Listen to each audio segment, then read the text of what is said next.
기독교를 대변하는 용어인 은혜는 하나님이 값없이 주시는 선물을 의미합니다.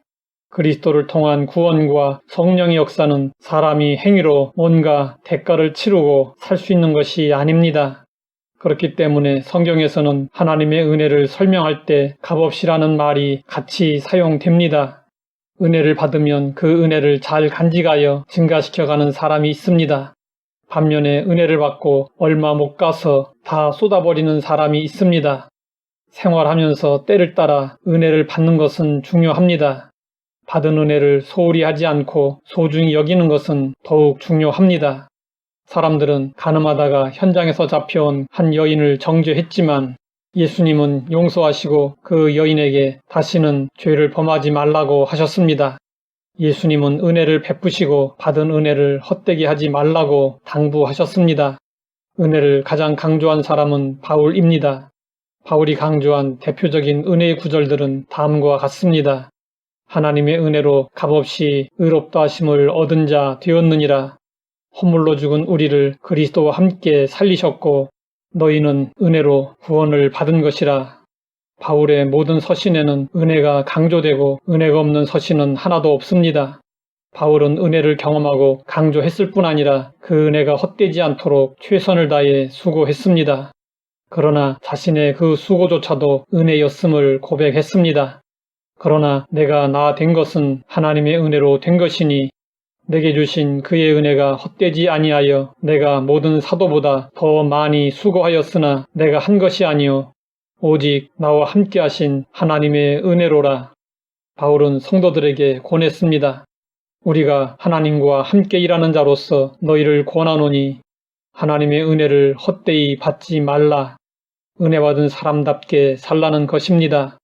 오스카 와일드라는 유명한 소설가의 지옥의 단편이라는 소설이 있습니다. 그 소설에 이런 이야기가 있습니다. 예수님이 길을 가시다가 술집 앞에서 비틀거리며 걷고 있는 술 주정뱅이를 만나 깜짝 놀라시며 물었습니다. 내가 절름발이었을 때 내가 고쳐주었는데 어떻게 이렇게 사느냐? 그때 그의 대답은 날카로웠습니다. 주님이 제 다리를 고쳐주셔서 잘 걸어다니게 되었습니다. 하지만 살 길이 막막했습니다. 일자리를 구할 수가 없었습니다. 다리가 멀쩡해서 구걸할 수도 없었습니다. 살 길이 막막했습니다. 그래서 홧김에 술을 계속 먹었습니다. 그러다가 이렇게 알코올 중독자가 되어버렸습니다. 또 길을 가시던 예수님이 저작거리에서 깡패가 사람을 때리는 모습을 보았습니다. 예수님은 또 놀라셨습니다. 그 깡패가 예수님에게 말했습니다. 저는 본래 앞 못 보는 소경이었는데 예수님이 고쳐주셨습니다. 그런데 보면 무엇합니까? 온 세상이 다 썩은걸요. 그래서 화풀이로 닥치는 대로 부수고 때리며 살아갑니다. 그들은 주님을 만나고 은혜를 받았는데 더 나은 사람이 되지 못했습니다. 은혜를 받는 것도 중요하지만 간직하고 누리는 것이 더욱 중요함을 가르쳐주는 이야기입니다. 접시에 물을 담아 놓으면 시간이 지나며 서서히 증발해 버립니다. 은혜를 받았다고 아니라고 게으르게 살면 은혜는 어느 사이에 다 사라져버리고 맙니다. 그런데 은혜를 받고 열심히 신앙생활을 하는 것이 도리어 하나님의 은혜를 헛되게 하는 경우가 있습니다. 그것은 값없이 주어진 은혜에 인간의 노력을 섞는 것입니다. 가인과 아벨이 하나님께 제사를 드렸습니다.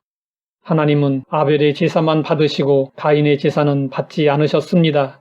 가인의 제사가 연락되지 않은 것은 자기 의의 제사를 드렸기 때문입니다. 바울은 오직 그리스도에 대한 믿음과 은혜로 구원을 받는다고 가르쳤습니다. 그런데 거짓 교사들이 뒤쫓아다니며 바울의 가르침을 부정했습니다. 믿음으로 구원을 얻는 것은 맞지만 구원받은 다음에는 율법의 행위에 의해서 구원이 보존되는 것이요. 최종 구원은 율법에 완전히 순종하느냐 못하느냐에 달렸소. 이것은 은혜로 시작하였다가 율법으로 마치는 것이고 성령으로 시작하였다가 육체로 마치는 것입니다. 지금도 이러한 주장을 하는 자들이 성도들의 신앙을 흔들고 있습니다. 율법은 노력하라고 말하나 은혜는 다 마쳤다고 말합니다. 율법은 빚을 갚으라고 말하나 은혜는 다 지불되었다고 말합니다. 십자가의 강도는 아무 선행 없이 오직 은혜로 낙원을 약속받았습니다. 성도는 은혜의 고백을 남기고 지옥 백성은 행위의 고백을 남깁니다. 하나님 아버지, 은혜가 무엇인지 바르게 알고 누리게 하시니 감사합니다. 하나님의 은혜 안에서 늘 감사하며 살게 하옵소서. 예수님의 이름으로 기도드립니다.